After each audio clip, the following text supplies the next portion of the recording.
ہر انسان دنیا میں ایک ہی چیز کی خواہش رکھتا ہے، ہمیشہ یہ چاہتا ہے کہ وہ پرسکون زندگی گزارے، چاہے زندگی کیسی بھی ہو، یعنی غریب ہو یا امیر ہو، ہر انسان کی خواہش یہی ہوتی ہے کہ وہ زندگی میں پرسکون رہے۔ اور سکون کا جو اصل ذریعہ ہے وہ اللہ تعالیٰ نے ہمیں پہلے ہی سے بتا دیا کہ اگر آپ پرسکون زندگی گزارنا چاہتے ہو تو یہ طریقہ اپناؤ تاکہ آپ کو اللہ تعالیٰ کی طرف سے سکون عطا ہو جائے۔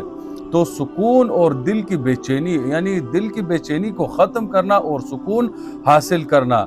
اس کے لیے اللہ تعالیٰ نے قرآن مجید میں خود فرمایا اللہ بذکر اللہ تطمئن القلوب۔ سکون جو ہے وہ اللہ تعالیٰ نے اپنے ذکر میں رکھا ہے۔ تو جو بھی انسان، جو بھی مسلمان سکون حاصل کرنا چاہتا ہو، دل کی بے چینی کو دور کرنا چاہتا ہو، تو اللہ تعالیٰ کا ذکر کثرت سے کیا کرے۔ اور ذکر بھی چھوٹے چھوٹے اذکار ہے جو اللہ کے رسول صلی اللہ علیہ وسلم نے بیان فرمائے ہیں، وہ مسنون دعائیں ہیں، چھوٹے چھوٹے اذکار، وہ ہمیشہ صبح اور شام پڑھا کرے تاکہ آپ بھی پرسکون زندگی گزارے اور آخرت میں بھی راحت کے ساتھ زندگی میسر ہو۔